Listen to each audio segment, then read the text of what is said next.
Inilah Injil suci menurut Lukas. Sekali peristiwa, Yesus berkata kepada murid-muridnya, "Anak manusia harus menanggung banyak penderitaan dan ditolak oleh tua-tua, imam-imam kepala, dan ahli-ahli Taurat, lalu dibunuh dan dibangkitkan pada hari ketiga." Katanya kepada mereka semua, "Setiap orang yang mau mengikut aku, ia harus menyangkal dirinya, memikul salibnya setiap hari, dan mengikut aku. Karena barang siapa mau menyelamatkan nyawanya, ia akan kehilangan nyawanya. Tetapi barang siapa kehilangan nyawanya karena aku, ia akan menyelamatkannya. Apa gunanya seorang memperoleh seluruh dunia, tetapi ia membinasakan atau merugikan dirinya sendiri?" Demikianlah sabda Tuhan. Saudara-saudari yang terkasih, ada 3 syarat yang harus kita penuhi sebagai pengikut Kristus, yaitu menyangkal diri, memikul salib setiap hari, dan mengikuti Yesus. Menyangkal diri artinya kita menyangkal egoisme yang menjadi akar dari segala dosa kita. Hal ini tidak bisa kita pungkiri karena sudah terjadi sejak zaman Adam sampai dengan saat ini. Memikul salib artinya menerima dengan tulus setiap penderitaan, cobaan hidup, pengorbanan, dan lain-lain yang selalu kita pikul setiap hari.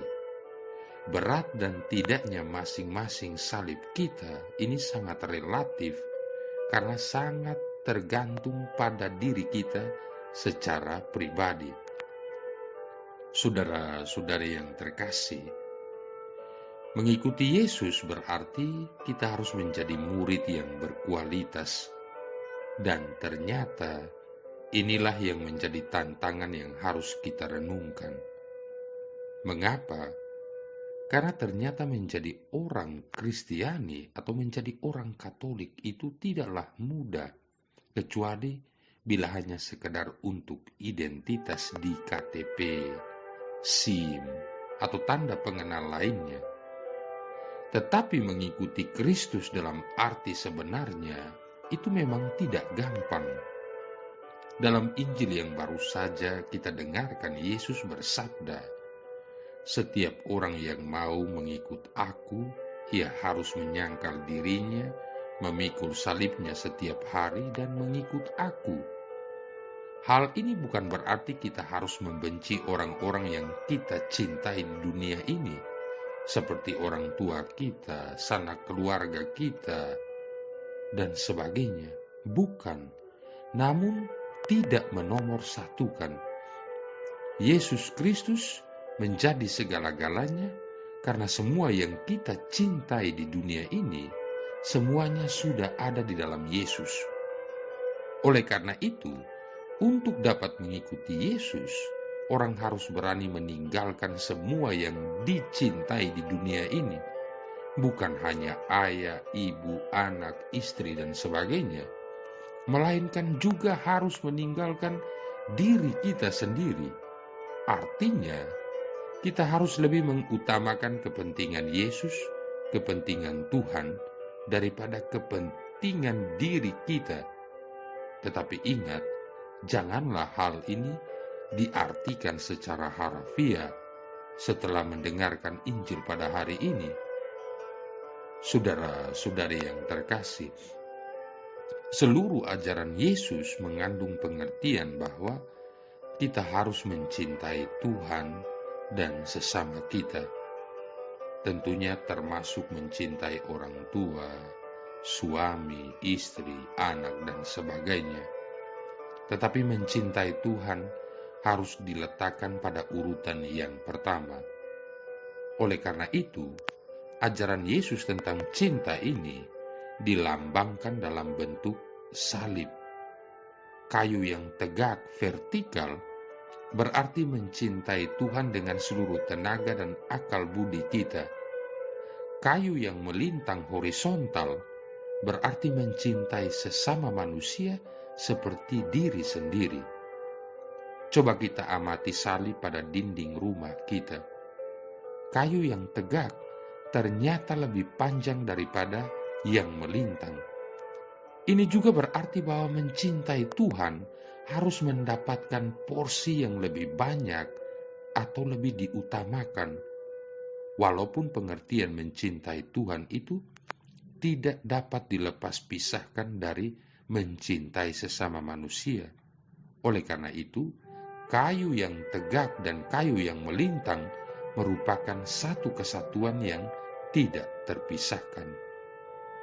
Dalam Matius bab 19 ayat 29, Yesus mengatakan bahwa setiap orang yang karena namaku meninggalkan rumahnya, saudaranya laki-laki atau saudaranya perempuan, bapak atau ibunya, anak-anak atau ladangnya, akan menerima kembali 100 kali lipat. Tetapi awas dan hati-hati dengan ayat ini, karena banyak orang telah memberi persembahan kepada Tuhan dengan harapan bahwa Tuhan akan membalasnya dengan 100 kali lipat. Ingat, Yesus bukan bandar buntut.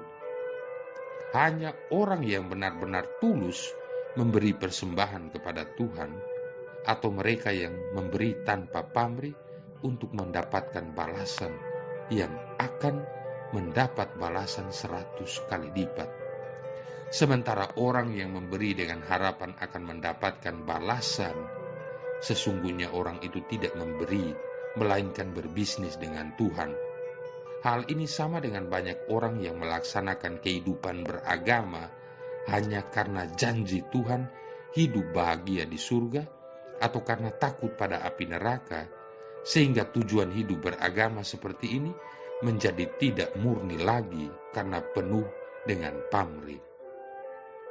Saudara-saudari yang terkasih, motivasi yang benar dalam kehidupan beragama itu adalah karena ingin mencintai, baik mencintai Tuhan maupun mencintai sesama, bukan karena ingin hidup nikmat di surga atau takut pada api neraka. Jika kita memeluk agama dan banyak berbuat baik karena ingin pahala masuk surga dan terhindar dari api neraka, itu sama saja kita berbisnis dengan Tuhan. Urusan yang harus kita pikirkan adalah bagaimana caranya setiap hari kita bisa mencintai Tuhan dan sesama kita. Sedangkan surga dan neraka itu adalah urusan Tuhan, bukan urusan kita. Untuk itu marilah kita coba meneladani Santa Teresia dari kanak-kanak Yesus, yang di dalam doanya mengatakan, Tuhan, jika perlu masukkanlah saya ke dalam neraka, agar di sana ada makhluk yang bisa mencintai Engkau. Beranikah kita berdoa seperti Santa Teresia kanak-kanak Yesus ini? Dalam situasi seperti inilah, Yesus mengatakan bahwa syarat untuk mengikuti Dia itu berat, karena memang orang-orang Yahudi pada saat itu mengikuti Yesus karena memiliki pamrih.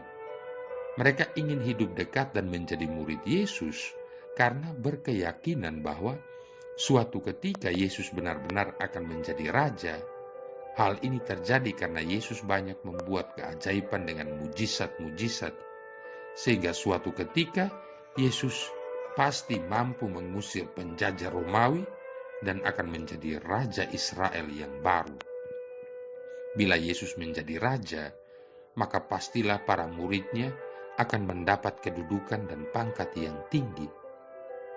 Tetapi ketika Yesus menyampaikan betapa beratnya menjadi pengikutnya, maka murid-muridnya yang sangat banyak itu mulai menghilang dan akhirnya tinggal 12 orang saja. Dari ke-12 rasul ini, ternyata hanya Yohanes yang berani mendekat pada kaki salib Yesus, sementara yang lainnya lari tercerai-berai menyelamatkan diri. Saudara-saudari yang terkasih, jika sang guru mengalami penderitaan salib sebagai jalan untuk mencapai kemuliaannya, apakah kita mau menyingkirkan salib dalam kehidupan kita? Adakah suatu keberhasilan tanpa disertai dengan kerja keras? Bukankah ada peribahasa yang mengatakan, rajin pangkal pandai, hemat pangkal kaya? Adakah kepandaian dibangun dengan kemalasan? Adakah orang membangun ekonomi rumah tangganya dengan sikap boros? Kearifan lokal yang dikemas dalam peribahasa tadi merupakan percikan dari kebijaksanaan salib. Salib bukan jalan buntu, melainkan justru jalan yang membuka pintu keselamatan. Maka jika seorang murid Yesus takut memanggul salibnya atau ingin mempertahankan nyawanya, dia justru akan kehilangan keselamatan, dan nilai keselamatan inilah yang melebihi segala yang dapat diperoleh secara duniawi. Marilah berdoa. Allah Bapa pangkal dan tujuan kegiatan kami, terangilah hati dan budi kami dalam merencanakan pekerjaan kami. Dampingilah kami dalam melaksanakannya, dan berikanlah kami rahmat-Mu untuk menyelesaikannya dengan baik. Demi Yesus Kristus Putra-Mu Tuhan dan pengantara kami, yang bersama dengan Dikau dan Roh Kudus hidup dan berkuasa, satu Allah sepanjang segala masa. Tuhan memberkati kita sekalian, Bapa, Putra, dan Roh Kudus.